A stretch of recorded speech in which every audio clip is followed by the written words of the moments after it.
இந்தியாவில் தமிழீழ விடுதலை புலிகளின் அமைப்பை சட்டவிரோத பட்டியலில் இருந்து நீக்க வேண்டும். தேர்தலை பிற்போட்டால் சட்ட நடவடிக்கை எச்சரிக்கும் மனித உரிமைகள் ஆணைக்குழு. இந்திய எல்லைகளில் நிலவும் போர் பதற்றமும் அமெரிக்காவின் தலையீடும். இந்தியாவில் சட்டவிரோத அமைப்புகளின் பட்டியலில் இருந்து தமிழீழ விடுதலை புலிகளின் அமைப்பை நீக்க வேண்டும் என கோரி மனு ஒன்று தாக்கல் செய்யப்பட்டுள்ளது. நாடு கடந்த தமிழீழ அரசாங்கத்தின் பிரதானி ருத்ரகுமாரன் இது தொடர்பிலான விண்ணப்ப கடிதத்தை இந்திய உள்துறை அமைச்சுக்கு அனுப்பியுள்ளார். இந்த கடிதம் கடந்த மார்ச் 8ஆம் தேதியன்று அனுப்பப்பட்டுள்ளது. இதில் தமிழீழ விடுதலை புலிகளை ஏன் இந்தியாவின் தடைப்பட்டியலில் இருந்து நீக்க வேண்டும் என்பதற்கான நியாயங்கள் கூறப்பட்டுள்ளன. 2019ஆம் ஆண்டு முதல் இந்த கோரிக்கையை நாடு கடந்த தமிழீழ அரசாங்கம் விடுத்து வருவதாக ருத்ரகுமாரன் தமது கடிதத்தில் குறிப்பிட்டுள்ளார். தமிழீழ விடுதலை புலிகள் மீது விதிக்கப்பட்டுள்ள தடை காரணமாக இலங்கை தமிழ் மக்களின் சுயநிர்ணய உரிமைகளுக்காக நாடு கடந்த தமிழீழ அரசாங்கம் பணியாற்றுவதில் சாத்தியமற்ற நிலை ஏற்பட்டுள்ளது என்று இந்த விண்ணப்ப கடிதத்தில் கூறப்பட்டுள்ளது.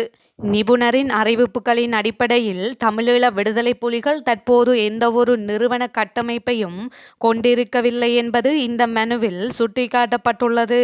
தமிழீழ விடுதலை புலிகள் மீதான தடைக்கான காரணமாக பிராந்தியத்திற்கும் இந்தியாவின் ஒருங்கிணைப்புக்கும் அச்சுறுத்தல் என்ற விடயத்தை இந்தியா வலியுறுத்தி வருகின்ற போதும் அதனை நாடு கடந்த தமிழீழ அரசாங்கம் தமது மனுவில் மறுத்துள்ளது. இந்திய மக்களின் ஒருமைப்பாடு இந்த நிலையில் தமிழ் மக்களின் அபிலாசைகளை முன்னெடுக்க இந்தியாவின் ராஜதந்திர உதவி அவசியம் என்று நாடு கடந்த தமிழீழ அரசாங்கத்தின் மனுவில் கோரப்பட்டுள்ளது. இதேவேளை நாடு கடந்த தமிழீழ அரசாங்கத்தின் வெளிநாட்டு கொள்கை இந்திய மக்களின் ஒருமைப்பாட்டையும் பிராந்திய பாதுகாப்பையும் உறுதிப்படுத்துகின்றது. அத்துடன் தமிழீழம் இந்தியாவுடன் சிறப்பான உறவை கொண்டிருக்கும் என்றும் நாடு கடந்த தமிழீழ அரசாங்கத்தின் மனுவில் தெரிவிக்கப்பட்டுள்ளது. மட்டக்களப்பு மாவட்டம் பட்டிப்பளை பிரதேசத்திற்கு உட்பட்ட தாந்தாமலை காட்டுப்பகுதியிலிருந்து முன்னாள் போராளியொருவர் புதன்கிழமை மீட்கப்பட்டு வைத்தியசாலையில் ஒப்படைக்கப்பட்டுள்ளார். கடந்த 4 வருடங்களாக குடும்பத்தினரால் கைவிடப்பட்ட நிலையில் முன்னாள் போராளியான பாலா என்பவர் மனநலம் குன்றிய நிலையில் தாந்தாமலை பகுதியில் அமைந்துள்ள ரெட்பானா எனும் கிராமத்திற்கு அப்பாலுள்ள காட்டுப்பகுதியில் தூர்ந்து போன கொட்டகையொன்றில் வசித்து வந்துள்ளார். இச்சம்பவம் தொடர்பில் தகவல் அறிந்த ஜனநாயக போராளிகள் கட்சியினர் மற்றும் அவரது சக முன்னாள் போராளிகளும் அவரை அணுகியுள்ளனர். இவர்களை கண்டதும் பாலா காட்டுப்பகுதிக்குள் மறைந்து விடுவார். பின்னர் அவரை தொடர்ந்து இரவு பகலாக அவதானித்து வந்துள்ளனர். பின்னர் அவரது உறவினர்கள் மற்றும் அப்பகுதி கிராம சேவகர் ஆகியோரது உதவியுடன் மட்டக்களப்பு பிராந்திய சுகாதார சேவைகள் பணிப்பாளரின் உதவியுடனும் உரிய இடத்திற்கே நோய்காவு வண்டி வரவழைக்கப்பட்டு அதில் சிகிச்சைகளுக்காக வைத்தியசாலைக்கு அனுப்பி வைக்கப்பட்டுள்ளார். இதுவரை காலமும் காட்டில் உள்ள பழங்களை உண்டு கொண்டே வாழ்ந்து வந்துள்ளார். நாம் அவருக்கு புதிய ஆடைகளை மாற்றி வைத்தியசாலையில் அவரை கவனித்துக் கொள்வதற்காகவும் மேலும் ஒருவரையும் அனுப்பி வைத்துள்ளோம் என ஜனநாயக போராளிகள் கட்சியைச் சேர்ந்த நகுலேஷ் தெரிவித்துள்ளார். ஆளுங்கட்சி எதிர்க்கட்சி என பிரிவினை காட்டாமல் நாட்டை கட்டியெழுப்ப அனைவரும் இணைந்து செயல்பட வேண்டும்.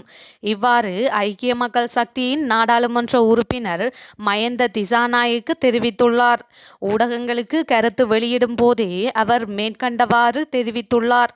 தொடர்ந்தும் அவர் கட்சி பேதங்களின்றி ஒன்றாக இணைந்து நாட்டை கட்டியெழுப்ப வேண்டிய நேரமே இது. அதனால்தான் பொது இணக்கப்பாட்டுடன் நிதி பற்றிய குழுவின் தலைமை பதவியை ஏற்க நினைத்தேன்.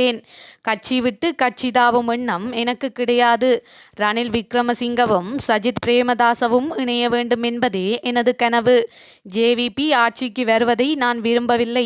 அவர்கள் ஆட்சியை கைப்பற்றினால் முழு நாட்டிற்கும் ஆபத்து. அதனால்தான் ஐக்கிய தேசிய கட்சி மற்றும் ஐக்கிய மக்கள் சக்தி இணைய வேண்டும் என நினைக்கின்றேன். இவ்வாறு நாடாளுமன்ற உறுப்பினர் மயந்த திசாநாயக்க தெரிவித்துள்ளார்.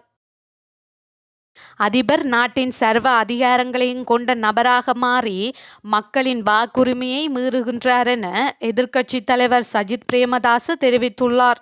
அடிமட்டத்தில் ஜனநாயகத்தை பிரதிபலிக்கும் மிக முக்கியமான நிறுவனமாக உள்ளூராட்சி மன்றங்களை அழைக்கலாம் எனவும், தற்போது மாகாண சபைகளும் இயங்காத நிலையில் அதுவும் நிறைவேற்று அதிகாரத்தின் கைகளில் தவழும் சந்தர்ப்பத்தில் உள்ளூராட்சி மன்ற தேர்தலை நடத்தாதது நாட்டின் அடிப்படை ஜனநாயக கட்டமைப்பை அளிப்பதாக தான் கருதுவதாகவும் எதிர்க்கட்சித் தலைவர் சஜித் பிரேமதாச இன்று நாடாளுமன்றத்தில் தெரிவித்தார். தேர்தலை ஒத்திவைப்பதற்கும் வாழ்க்கை செலவை அதிகரிப்பதற்கும் எதிராக நாடாளுமன்றத்தில் இடம்பெற்ற விவாதத்தில் கலந்து கொண்டு உரையாற்றும் போதே அவர் மேற்கண்டவாறு தெரிவித்தார். உள்ளூராட்சி தேர்தலை நடத்துவதற்கு ஏற்படும் தடைகள் மூலம் மக்களின் இயல்பு வாழ்க்கைக்கு பெரும் அடியாக அமைவதாகவும், இதனூடாக மக்களுக்கு வழங்கப்படும் சேவைகள் கூட தடைப்படுவதாகவும் எதிர்க்கட்சித் தலைவர் தெரிவித்தார்.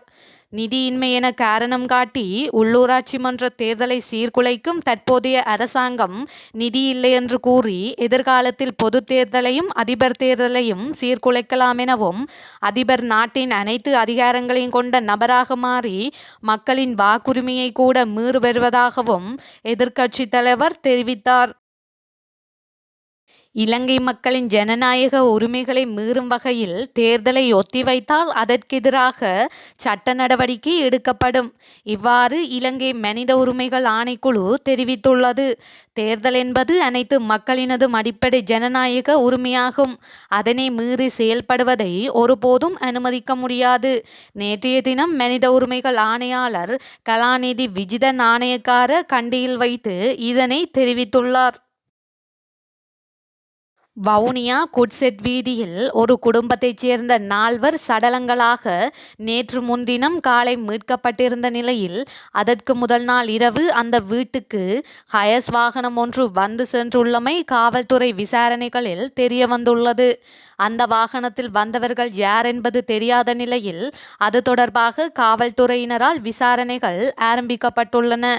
நேற்று முன்தினம் வவுனியா குட்செட் வீதியில் உள்ள வீடொன்றிலிருந்து கணவன், மனைவி, 2 குழந்தைகள் உயிரிழந்த நிலையில் மீட்கப்பட்டிருந்தனர்.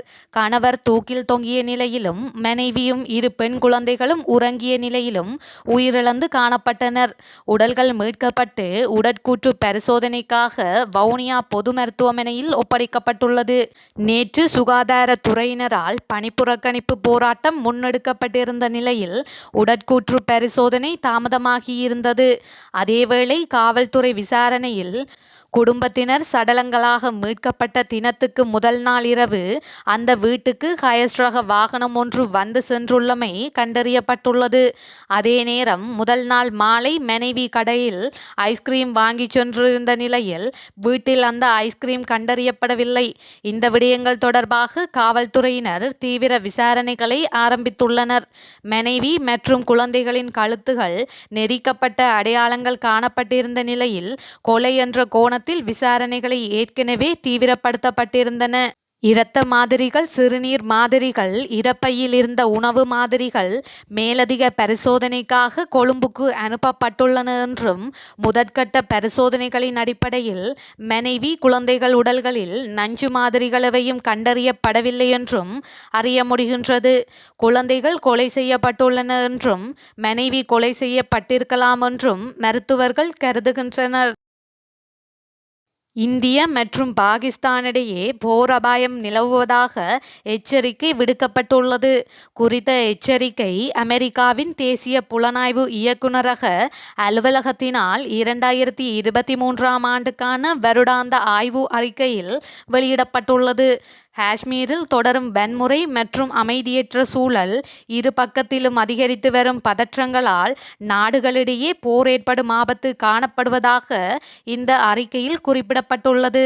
ஆனால் பாகிஸ்தானுக்கு இந்தியாவின் இராணுவப்படை பதிலடி கொடுக்கும் வல்லமையுடன் தற்போது காணப்படுவதாக குறித்த அறிக்கையில் கூறப்பட்டுள்ளது.